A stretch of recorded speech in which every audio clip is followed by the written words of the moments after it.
Well, in fact, we're taking you back to Nasrec, where Bongiwe Zwane is standing by for us. Of course, we're covering the ANC's 55th National Conference. Bongiwe, thank you so much for your time again. I was listening to that interview conducted by our politics editor, Mzwandile Mbeje, with Sizopila Mkhize of the ANC Youth League, of course, saying very interesting, words, using the words a turning point of the ANC, saying that this conference will really probably thread the way for the ANC in terms of, are we going to see an ANC that will be stronger coming out of this national conference, or are we going to see an ANC that in fact will be closing shop soon?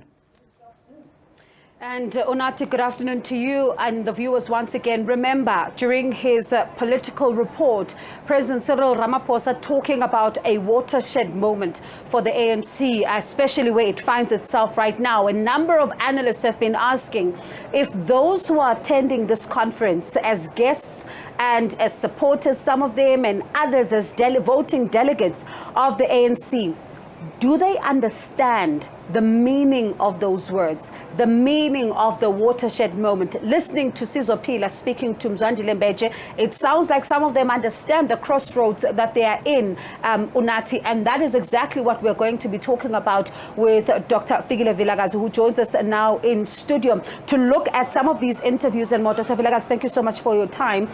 Just before we came on air, we were listening to Mzwandile and the conversation he was having with Sizopila from the Youth League task team.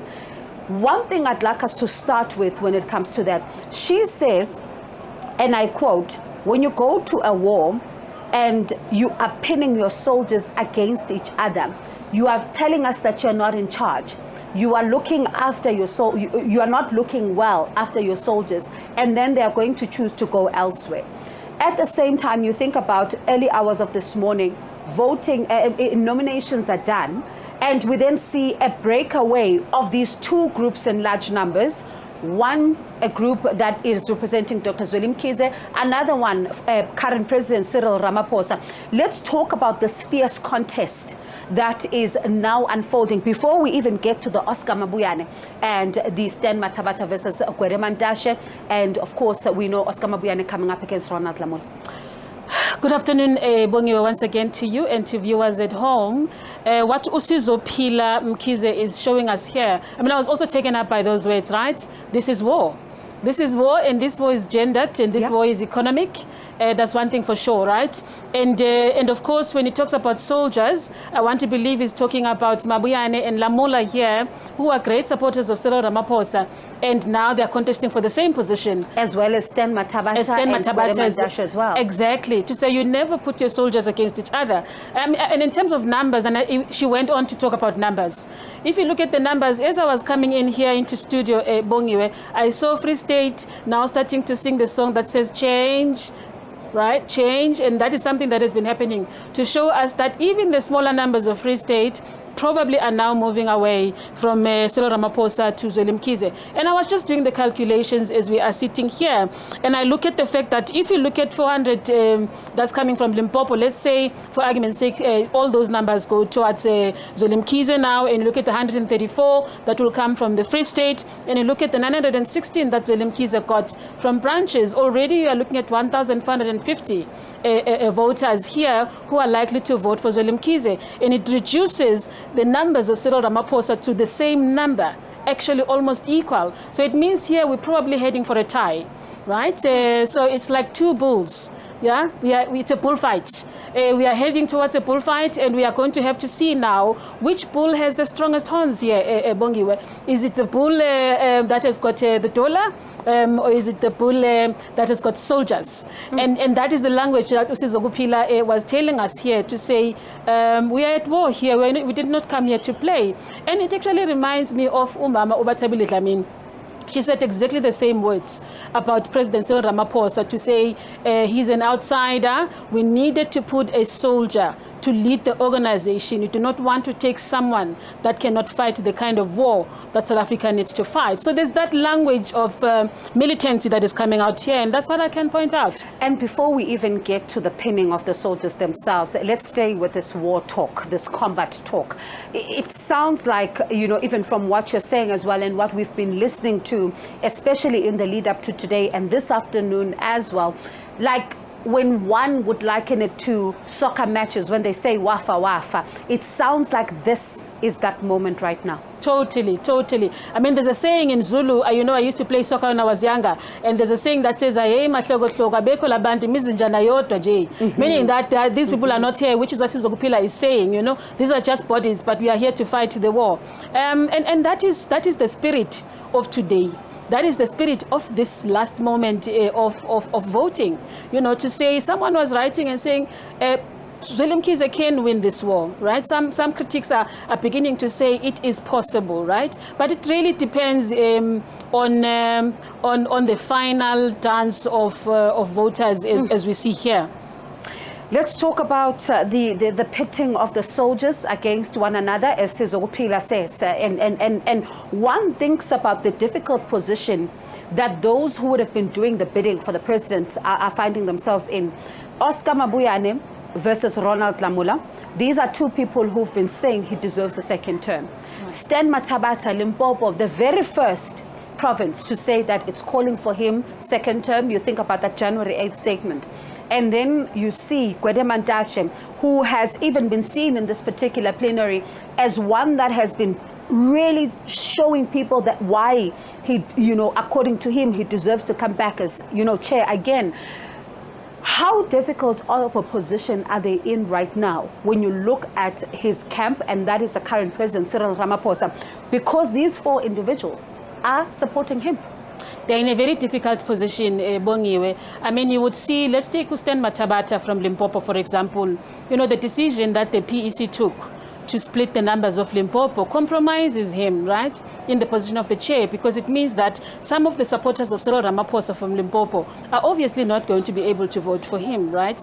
And of course, in the lobbying process that we are now in, it means that then the four soldiers that are supporting the CR campaign have got to now negotiate, you know, how to split the votes, who to take. And there's this also Gauteng factor that comes in there with Paul Mashatile, because we know the CR campaign is supported by Gauteng as well.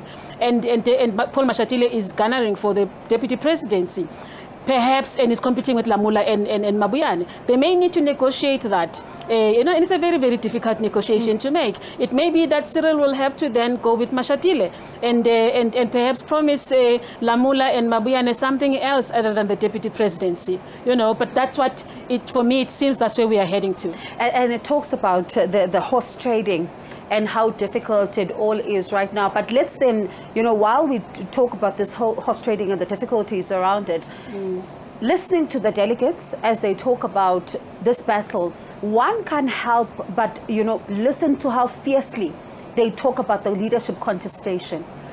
We do not have the same vigor and conviction when they talk about some of the policy directions that they're hoping to come and rubber stamp here or even try and change again.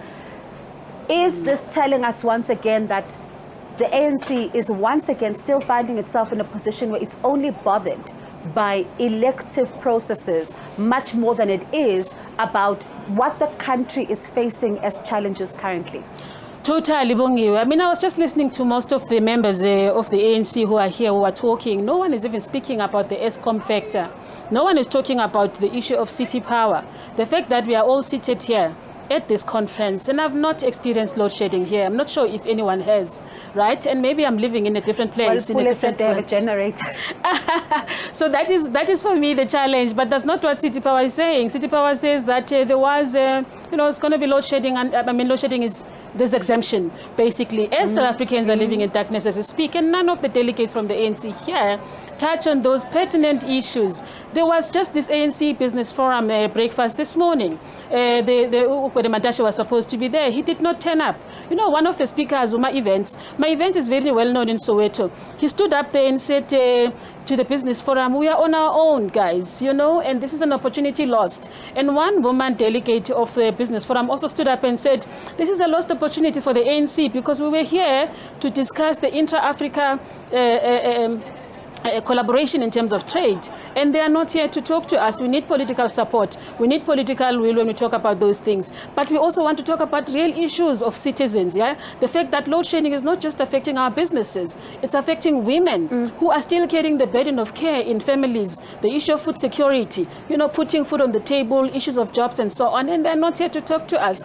So that's still a sad reality as we are heading to this day. And this is a president, through his political report, has a section there titled A Better Continent, A Better Africa. So if you're not even there to talk about that, then one wonders what happens. But is this an ANC that is capable to grapple with some of the issues that South Africans are faced with, if in and itself it's got so much to fix? So how does it then begin to fix itself while fixing the many problems of the country? Are they even capable of doing that? Even in the report, incidentally, when you use that word, there is a section of the presidential report, the political report, that talks about a capable and a developmental state. And it's very empty, right? It's not telling us anything in terms of capability. Bongiwe, I don't think that the ANC is capable. And I can tell you why I'm saying that. When you, in politics, there's something called a failing state.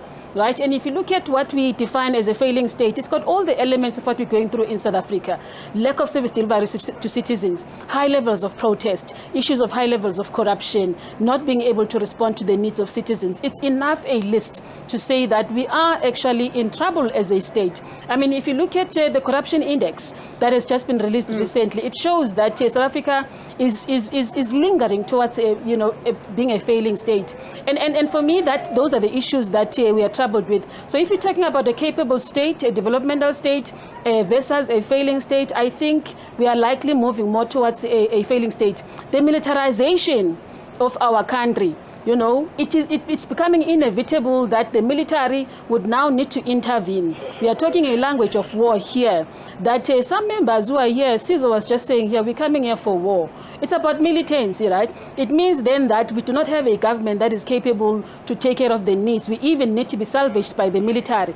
And this heightened militarization has got its own problems, Bongiwe, because you've seen in the July unrest, at the forefront of what we call military protection, where bodies of women falling down, being kicked by soldiers, right? Women being injured. And it's, again, the vulnerable citizens of this country that are going to be subjected to kinds of violences from the military whilst trying to solve the ESCOM factor. And for me, that is really problematic. And the Business Forum, again, they said, we want to talk about this just transition program, right? We want to talk about whether solar can help us, whether wind can help us, whether we should go the gas route, whether we should go the nuclear route. We wanted to negotiate with the but he wasn't there.